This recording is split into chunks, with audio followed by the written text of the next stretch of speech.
आज मैं आपके लिए ढाबा स्टाइल बहुत ही मज़ेदार चटपटी चना दाल चिकन बनाने की रेसिपी लेकर आई हूँ। इस तरह से चना दाल बनाएंगे, खाने में ज़रा भी फीकी नहीं लगेगी। बहुत ही चटपटी और मसालेदार चना दाल बनेगी। तो चलें शुरू करते हैं। 2.5 कप मैंने चना दाल लिया है और आधा कप मसूर की दाल लिया है। आप कम या ज़्यादा कर सकते हो। इसको आपने 3 घंटे भिगोना है, मैंने सिर्फ इसको 1 घंटा ही भिगोया है। तो आप अच्छे से इसको पहले धो लीजिएगा, फिर 2 से 3 घंटे इसको भिगो लीजिएगा। तो चलें अब नेक्स्ट स्टेप की तरफ चलते हैं। हाफ कप आपने ऑयल लेना है, उसमें आपने 2 प्याज मीडियम साइज के चॉप करके डालने हैं। इधर प्याज का कलर चेंज नहीं करना, लाइट सा गोल्डन कलर हो जाए तो फिर हम इसमें चिकन डालेंगे। अभी अदरक लहसुन आपने शामिल नहीं करना। देखिए प्याज का कलर चेंज हो गया है, तो साथ ही मैंने 1 किलो इसमें चिकन डाल दिया है। आप जौन सा मर्जी चिकन ले लें, मटन ले लें, बीफ ले लें। पहले इसको इस तरह फ्राई करिएगा, फिर इसको गलाइएगा। चिकन का कलर बहुत अच्छे से चेंज हो गया है। फिर आपने 1 चम्मच अदरक लहसुन का पेस्ट शामिल करना है। इधर हम थोड़ा सा पानी डालेंगे ताकि मसाले जले नहीं। 1 चम्मच लाल मिर्च का पाउडर, हाफ टी स्पून हल्दी पाउडर, 1 चम्मच नमक डाल दें। ज़रूरत पड़ी तो दोबारा से हम नमक डाल लेंगे। तो अब मसाले के साथ इसकी अच्छे से बुनाई करेंगे। कलर लुक चेक कर ले कितना ज़बरदस्त है। इधर अब हम 1 चम्मच धनिया पाउडर डाल देंगे। साथ में मसाले डालते जाएंगे और साथ में इसकी भुनाई करते जाएंगे। इतना टेस्टी, इतनी यम्मी चने की दाल बनेगी कि आप खाने से हाथों को रोक नहीं पाएंगे। 2 टमाटर डाल दें, वो भी चॉप करके डाल दें।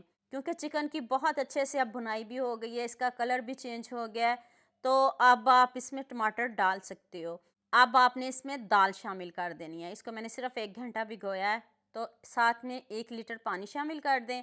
मैंने इसको 15 मिनट वेट लगाया है। आप अपने इलाकों और शहरों के हिसाब से वेट लगाइएगा। यहाँ मैं आपको याद दिला दूँ, अगर आपको मेरी रेसिपीज़ पसंद आ रही हैं तो जल्दी से मेरे फेसबुक पेज को भी फॉलो कर लो और साथ में मुझे यूट्यूब पे भी सब्सक्राइब कर दो। एक तरफ से प्यार होता है, मोहब्बत होती है, खुशी होती है कि आपको मेरी रेसिपीज़ पसंद आ रही हैं। देख लें जी 15 मिनट बाद कितनी अच्छे से गल गई है। बस पानी थोड़ा सा ज़्यादा है, तो हम आंच ऑन करेंगे और साथ में गरम मसाला पाउडर डाल देंगे। हाफ टी स्पून काली मिर्च का पाउडर डाल देंगे। साथ में हम कसूरी मेथी भी डाल देंगे ताकि अच्छे से दाल में इन सब चीज़ों का फ्लेवर आए। दूसरी तरफ मैंने ज़ीरा चावल बनाए हैं। चावलों के साथ मैंने बनाया है इसको। आप रोटी के साथ भी खा सकते हो अगर आप चावल नहीं पसंद करते, लेकिन चावलों के साथ बहुत मज़े की लगेगी।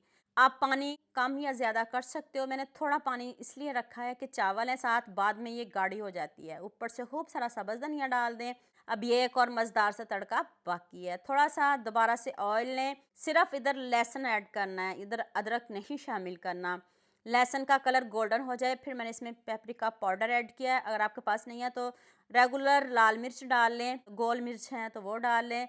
मैंने इसमें ज़ीरा भी शामिल किया है और सब्ज़ मिर्च भी ऐड की है। ये है जी इसका तड़का। तो लीजिए जी मज़ेदार सी हमारी दाल रेडी है।